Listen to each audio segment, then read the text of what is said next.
Drychwch be ges I bore yma. Amlen! Sgwn i beth sy ynddi? Wi'n credu mae gwahoddiad yw e. Gwahoddiad I barti falle. Mae hynny'n fatgoffa I am stori. Stori am gryw o ffrindiau gafodd wahoddiad arbennig iawn. Hoffech chi eich clywed ti? O'r gore. Dwi'n caru gweud stori. Roedd Mali Malwen yn cysgu'n braf.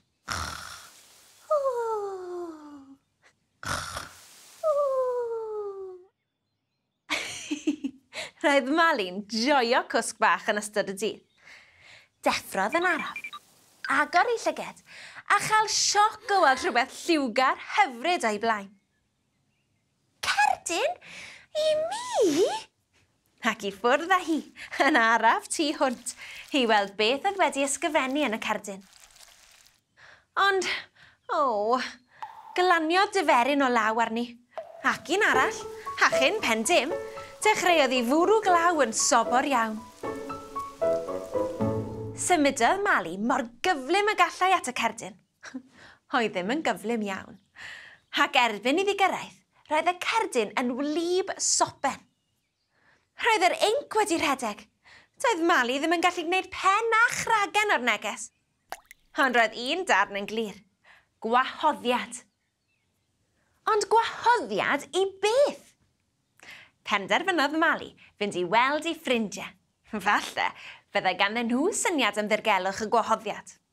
Ac I ffwrdd â hi yn araf bach. Roedd llwyd y llygoden wrth I fodd. Roedd ganddo ddarn o gaws mawr blasus o gegin Mrs Wishy-Washy ac roedd yn edrych ymlaen i'w fwyta. Gwylio ble ti'n mynd, Llwyd! Gweiddodd Llwyd wrth iddo syrthio dros y pwll a rhywbeth oedd yn edrych yn debyg iawn i'r gwahoddiad gafodd Mali. Cododd Llwyd y cerdyn o'r pwll o ddŵr. Roedd e'n wlyb sopen. Craffodd ar y llythyr i'w ddarllen. Gallai weld un gair yn unig. R-O-C-E-D. Roced. O beth yw ystyr hynny? Meddyliodd Llwyd wrth sglaffio'r caws. Roedd caws yn helpu iddo feddwl. Ar yr un pryd, roedd pigog y dreinog yn chwarae'n braf mewn tomen o flodau pert. Ti'n edrych yn bert, pigog? Hei, mae yna gerdyn yn sownd I dy bigau di. Tyna fe I ni gael ei ddarllen. Dechreuodd pigog ysgwyd ei hun, ond arosodd y cerdyn yn sownd. Hynna neidiodd lan a lawr, ond dal I aros yn sownd wnaeth y cerdyn. Yn sydyn, cododd y gwynt, a chwythodd y cerdyn o bigau pigog. Ar ei ole, pigog!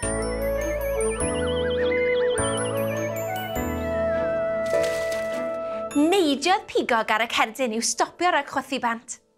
Tynnodd ei droed oddi ar y cerdyn i'w ddarllen, ond diar, roedd olion traed dros y cerdyn, a doedd e ddim yn gallu ei ddarllen.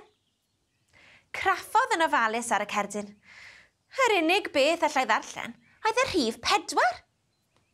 Ond beth oedd ystyr hynny? Heiliaden ddiweddarach, cyrhaeddodd Mali a Llwyd gyda'i cerdiau nhw. Roedd pob un yn edrych yr union yr un peth.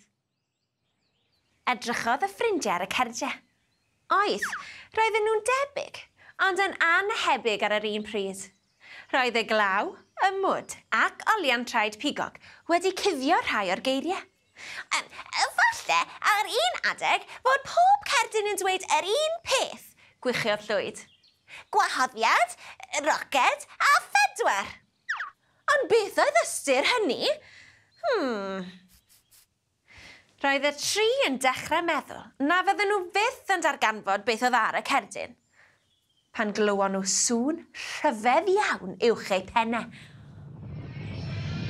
Yn yr awyr, yn hedfan tuag atyn nhw, roedd roced fawr.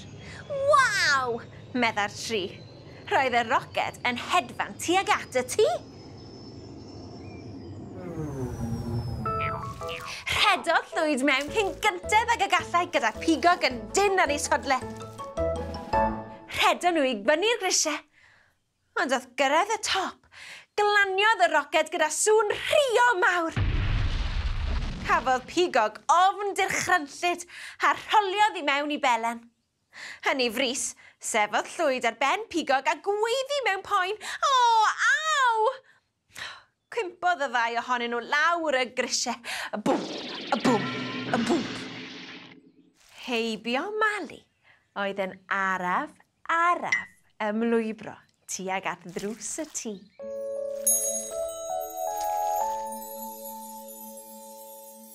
Sgwni pwy gyrhaeddodd y roced yn gyntaf. Mae'r ateb yn y gan. 1, 2, 3, dyma hi.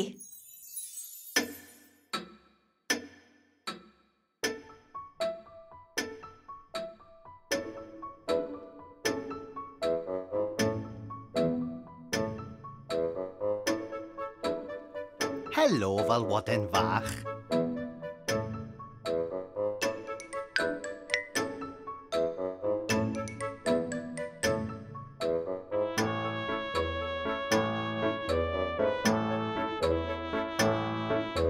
Hicori Dicori doc, malwoden lan y cloc.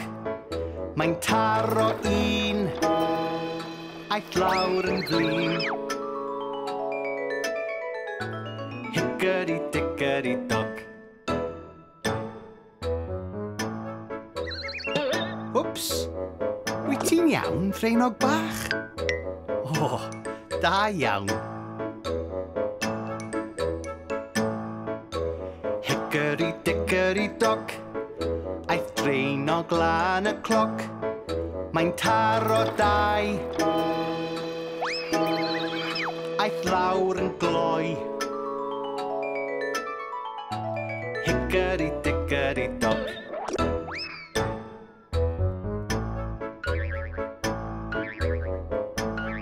Helo, lygoden fach.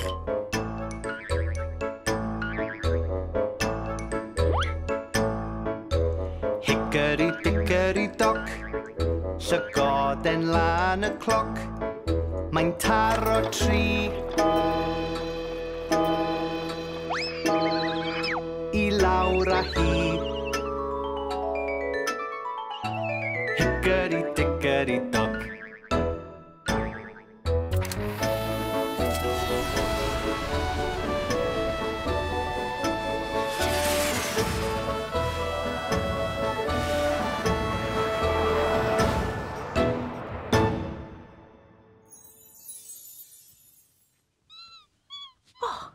Helo, Llwyd.